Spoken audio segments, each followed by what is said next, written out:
Ang programang ito ay rated SPG. Striktong patnubay at gabay ng magulang ang kailangan. Maaaring may masiselang tema, lengguwahe, karahasan, sexual, horror o droga na hindi angkop sa mga bata.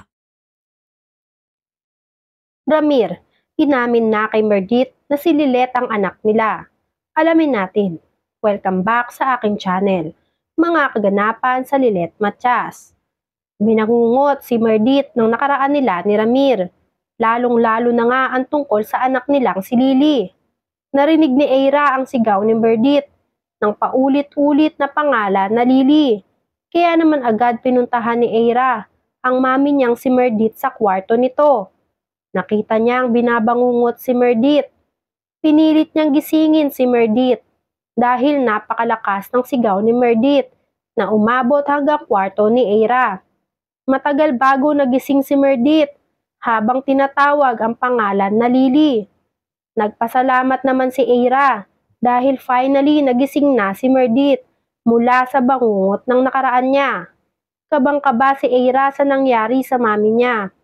Kaya nag-offer si Eira na kung gusto daw nitong si Mer ay samahan na muna siya nito sa kwarto niya at tabi muna silang matulog. Sinabi naman nitong si Merdit na okay lang siya at okay na daw siya. Dahil nga sa curious nitong si Eira kung sino itong si Lily na paulit-ulit na tinatawag ng mami niya habang natutulog ito. Tinanong niya ito kay Merdit kung sino si Lily. Hindi naman siya sinagot nitong si Merdit at okay na daw siya at babalik na nga daw siya sa pagtulog. At wala lang daw yon at siguradong nabanggit niya lang daw yon dahil nananaginip siya. Kaya naman sinabi ni Eira na ipagpatuloy na lang nila ulit ang pagtulog nila. Hindi naman makabalik sa pagtulog si Merdit. Kakaisip sa iniwan niyang anak kay Ramir dahil panahon na daw siguro para harapin itong si Ramir at itanong kung nasaan ang anak nilang dalawa. Samantala, nagkita si Eira at ang ating bida na si Lilet sa burol ng manugang ni Nanay Chato na aksidenteng napatay ni Nanay Chato para makibalita sana si Lilet sa nangyari.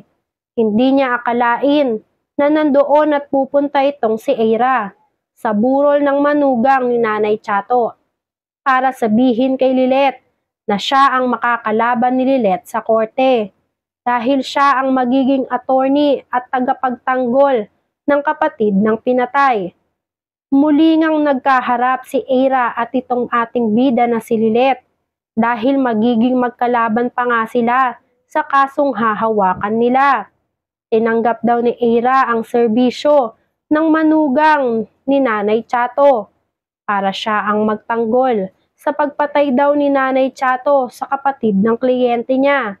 Kaya naman sinabi niya kay Lilet na brace yourself, Lilet, dahil ako ang makakalaban mo sa korte. Dahil sa bait nga ng ating bida na si Lilet ay hindi niya na lang pinatulan ang kamalditahan nitong si Eira at pinabayaan niya na lang. Sinabihan na lang niya ang malditang si Eira na magkita na lang silang dalawa sa korte kasama ng mga kliyente nila at magkaalaman kung sino sa kanila ang magwawagi at mananalo sa korte. Samantala, pinagtulungan naman ng dalawang maldita na si Trixie at Eira itong si Lilet. Naunang sumugod itong si Eira kay Lilet at hindi pa din ito matapos sa pangaaway dito kay Lilet dahil hindi pa din siya makamove on na si Lilet ang dahilan ng pagkapanalo ng pamilya De Leon sa kasong rape laban sa kanya. At si Lilet ang dahilan kung bakit nahihirapan siya ngayon na tanggapin lahat ng nangyayari sa kanya. Habang inaaway nga ni Trixie ang ating bida na si Lilet, sumulpot bigla ang malditang si Eira. Nagbida-bida ito at nagpakilala kay Trixie Engano. Ginatungan niya si Trixie para lalo itong magalit kay Lilet dahil alam na alam nga natin na itong si Eira ay may inggit na inggit nga dito kay Lilet at gustong-gusto niya na naaapi ang ating bida na si Lilet. Tuwang-tuwa si Aira sa pang-aaway ni Trixie kay Lilet dahil yun ang pinakagusto ni Aira na gawin kay Lilet. Dahil sa inggit na inggit ito kay Lilet. At hindi ko alam kung bakit napakainit ng dugo nitong si Aira kay Lilet. Katulad na lang nga nitong si Trixie. Binasa ni Trixie itong si Lilet gamit ang hose. Tuwang-tuwa naman si Aira sa ginawa ni Trixie dahil nakikita niyang naaapi si Lilet. At hindi pa nga siya natuwa at nakisali na siya sa pambabasa ni Trixie kay Lilet. Dahil kulang pa daw ang pagbabasa ni Trixie kay Lilet. Kaya naman nagkasundo ang dalawa dahil pareho silang galit at pareho sila nitong maldita. Samantala, nakipagkita itong si Ramir sa attorney niya sa isang lugar. Habang nag-uusap ang dalawa, bigla siyang napahinto sa pagsasalita nang makita niya itong si Merdit na naglalakad sa harap niya. Lalapitan sana at tatawagin ni Ramir si Merdit pero pinigilan siya ng attorney niya at sinabihan siya na wag na muna ito kausapin dahil hindi pa tama ang pagkakataon at wala pa sila sa lugar kung saan tamang ipagtapat ni Ramir ang katotohanan. Sinabi ni Ramir na matagal na nga niyang hinihintay ang pagkakataon na makausap si Merdit dahil puro pornada at problema ang kinaharap ni Ramir, kaya hindi niya magawang kausapin si Merdit. Isa pa nga daw ay laging wala at nasa ibang bansa itong si Merdit, kaya ito na nga daw ang tamang pagkakataon para sa katotohanan at sabihin na si Lilet ang anak nila na iniwan niya nung maliit pa siya dahil sa kagustuhan ni Merdit na makapagtapos at makamit nito ang pagiging attorney. Kaya naman panahon na para malaman ni Merdit na si Lilet ang naging bunga ng one night stand nilang dalawa. At kailangan ni Lilet malaman ang totoo kung sino talaga ang totoong nanay niya para mabuo na ang pagkatao niya.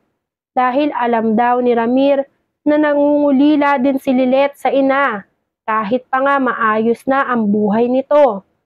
Kaya naman hindi na makakapayag si Ramir na hindi niya masabi kay Merdit ang buong katotohanan dahil panahon na para malaman niya.